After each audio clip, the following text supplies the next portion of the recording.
Every day we get so many DMs asking us about studying in France, living here as Indian students, finding jobs, and even how to cook Indian food here. So Rahul and I thought, why not just sit down and decode all of that? If you're planning to study in France or you have already moved here, this video is going to save you a lot of confusion. We are going to cover everything from tuition fees, living here, cost of living, groceries, part-time job, and cultural shocks. And stay till the end because I'm also going to share an insider tip which we haven't shared anywhere else in any of our videos.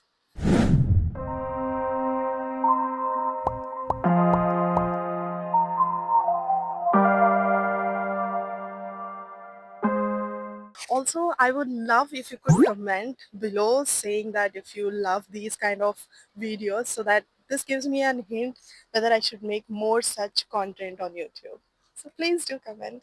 What is the step-by-step process to apply for study in France? Well, the process can be overwhelming, but don't worry. It's going to be very simple. So I'll sum it down. Firstly, you shortlist your universities where you'd like to apply and then apply directly to their website. So once you do that, you will get the admission letter and post that you pay the admission fees through which you receive the admission letter. With that, you then go for the Campus France interview.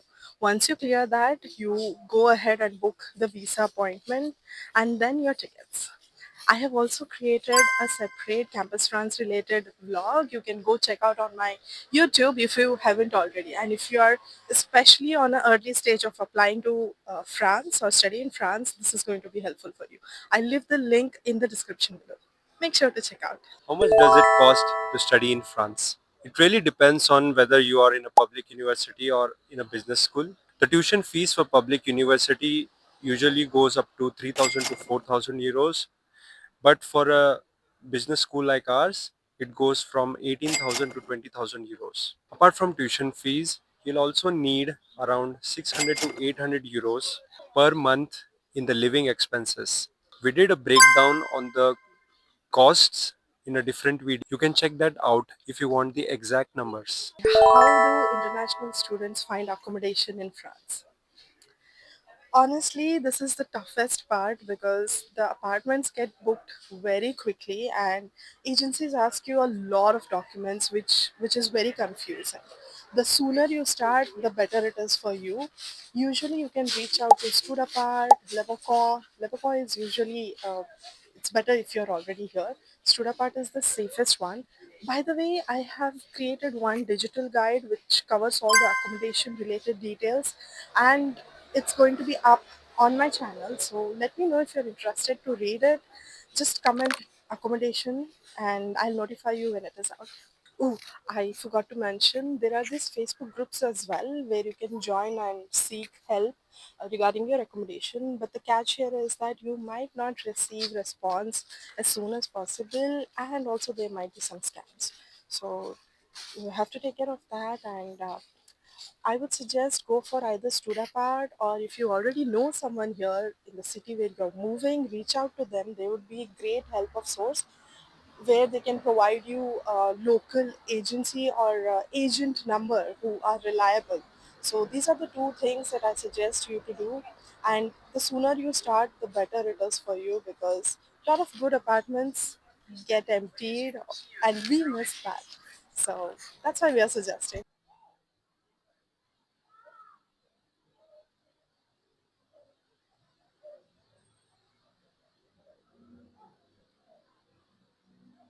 How easy is it to find part-time jobs in Toulouse? There are jobs available at cafes, restaurants, supermarkets, and even campus assistant role like the one I and Ramya have.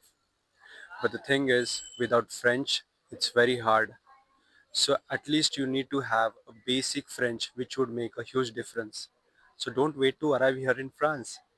Start learning French now. Do I miss Indian food? साले को बम से उड़ा दूंगा एक बार हाथ में आ जाए तो Well, that's the number one thing that we miss. But good news is that a lot of supermarkets like Carrefour, Supermarché, all of they all of these have the vegetables, the rice, the lentils that we usually use. So that's good, that's where you can buy from. And we also shop at Indian stores which has all the spices which we need. So we cook most of the things at home, so we don't miss out. And I'm also creating a series where I cover all the spices and the lentils which are related to Indian food and that are available in the local shops here. If this vlog excites you, just comment food series so I'll know to prioritize this vlog series. How much money should I bring from India when I first arrive in France? This is one of the most common questions that we get, and honestly, it depends on the city and the lifestyle where you arrive. But just to be sure, always bring enough money to cover at least 2 to 3 months of your living expense, because before opening a bank account, you would need to pay accommodation deposit, transport card, SIM card, and insurance, because all those come at first in the beginning. For students in cities like Toulouse, Lille, Lyon, Bordeaux, I would say you need to bring around 1500 to 2000 euros as a buffer. But in cities like Paris, it's a bit expensive. So you need to bring around 2500 to 3000 euros. You don't need to carry all the money in cash. A mix of forex and a little bit of euros is best. Later, once your French bank account is set up, you can transfer all the money. If you're still watching, let us know in the comment below if you would like us to make a separate video on part-time job, because this is one of the commonly asked question on our channel. Why did we both choose France over Canada, Germany, UK, or US? For us, France offered a good balance, quality education, and international exposure. Of course, it wasn't the first option for me. I initially thought I would go for Netherlands or even UK. Now let's talk about something that every student planning to study abroad worries about. That is finance. Tuition, living expense, insurance, it all adds up, and honestly managing all of this alone seems overwhelming. That's why we have collaborated with Gyandhan, India's first education financing platform. What I love about them is that they don't just connect you with the banks, they actually guide you through the entire process, and all of it for free. Let me explain how. Step 1, free counseling and profile check. When you first sign up on the website, the Gyandhan team checks your profile and tries to understand your situation, your course, your country, your financial needs. Based on that, they shortlist the best lender for your situation. And this step ensures that you don't waste your time around shortlisting those banks which don't fit your requirement. Step 2, negotiating interest rates. This is the biggest USP. They actually negotiate bank's interest rate on your behalf and tries to get you lower interest rates. So instead of you running from bank to bank, they make sure that you get the most affordable option possible. Step 3, document checklist and collection. Another big pain point for all the students planning to apply for study abroad is sourcing all the documents. Gyandan, you get the clear checklist of everything needed so your loan doesn't get rejected. You can either upload the documents online, or the team can even arrange for home pickup of your physical documents at your home address. Step 5, fast processing. The timeline is another game changer. For unsecured loans, you can expect the processing within 20 days. For secured loans, it's usually between 1 to 1.5 months. Now, compare that to the traditional method of getting your loan done. It takes way more time. This speed really helps the students with tight visa deadlines. Step 5, student dashboard. And once you have applied, you don't have to call or chase banks. Everything is tracked online on your personal dashboard, from submitted documents to lender offers to final approval stage. Step 6, free services. And the best part, all these services, the counseling, the negotiation, document help, and tracking are completely free of cost for students.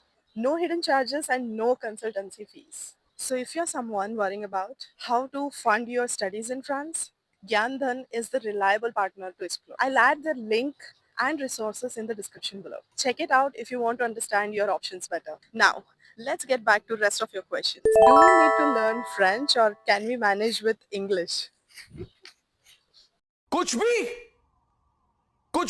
Many of you ask if French language is mandatory before landing in France. Well, the short answer is it definitely helps where to make friends, to get the admin work done, to get the part-time jobs.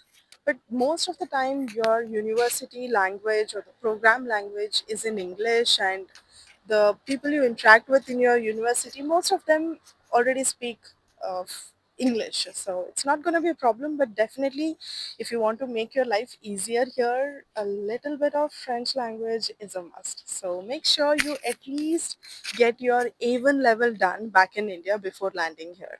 If it is more than A1, then that's going to be amazing for you. I'll drop a link in the description to great beginner friendly apps and some resources in the description below. How do I open a bank account in France as a student? One of the most asked questions, because without a French bank account, you won't be able to get your CAF housing insurance or buy a SIM card or even pay your rent properly. We've actually made a detailed video on this explaining a step-by-step guide on what documents are required, the exact process, the common challenges that occur, and even compared different banks. So instead of repeating the same here, I will link that video in the description box and you can check it out. Is it safe and easy for Indian students to live in France? I know this comes up a lot because of the recent things or news that's been going around in other countries, but France is generally safe, especially for the student friendly city like Toulouse, Bordeaux, Lille, Lyon, and of course, like anywhere else, stay aware at night and keep your valuables safe with you. But walking around in the city, using public transport, or even going around the city with friends, I've never felt unsafe. So, yeah, so far I have not had any such experience which had made me feel that if I'm in a safe space or not. So, I would say it is definitely safe. How do I apply for CAF housing allowance in France? Once you land in France, one of the best financial support you can get is CAF, which is housing allowance, and it has helped us a lot as well. Basically, it helps you reduce your rent. The process is fully online, but you will need a few things ready with you. You will need a French bank account, a visa or a residence permit, a contract of your house, and your birth certificate, which needs to be apostilled and translated into French. It usually takes 1 to 2 months to start receiving your housing allowance, but once it is approved, you will get it every month directly to your French bank account. What cultural shocks should Indian students be prepared for? Cultural shock is real. You'll notice grocery stores closing early around 7 p.m., customer services more formal, and people value their personal time. It took us good time to get used to this, but now we grew to love it. It's all part of the experience. And yes, the dessert culture, like the patisseries and the croissant, is a welcome shock because every day now I cannot live without any of these. At least one croissant is a must. Initially, when I had reached here, I did try the croissant and I thought in my mind that, oh, this is not even sweet. I mean, how am I going to survive with this dessert? But now I think my taste buds have evolved and I love it. What is APS, post study work permit, and how does it work? APS is Authorisation Provisoire de Séjour, a temporary residence work permit which allows you to look for a job in France after finishing your degree. It gives you from 12 to 24 months to look for a job depending on your program length. What is the reality of student life in France versus expectations? Now that's an interesting FAQ because most of the people think we people party hard and roam around all the places, but the reality is way different. Yes, there is fun, but there is a lot of responsibilities as well, like cooking, managing your expenses, figuring out the bank formalities. There's a bit of loneliness as well sometimes because you're missing India. But lucky for me that I have my partner with me. But in case of the bachelors who are coming here, it's a bit of a loneliness for them, and for sure they will be missing India when they arrive here in France. But the flip side to this is you become more responsible and more confident. For us, the small victories were going and creating a French bank account, or even going to the grocery market and trying to convey our message with a little bit of French, whatever we had learned from India, and they did try to understand us. So if you're moving abroad, be ready for all the challenges that you're gonna face, but also know that every difficulty shapes you into a better version of yourself. These were some of the most frequently asked questions on our channel. We've covered applying to France, cost breakdowns, life hacks, safety tips, APS, and even student loan with Gyandhan. And if you want us to go deeper into any topic like APS steps or Gyandhan process, just let us know in the comments below. Also check out our earlier videos right here. Our Campus France guide, cost of living breakdowns, and upcoming accommodation vlog. But if you want a personalized help mapping your journey from India to France, don't forget to book a one-on-one mentorship call. The link in the description below. Thank you for spending your time with us. Comment below what topic you want us to make next. We'll make it happen. Until then, see you. Bye-bye. So hot. Marek Hakan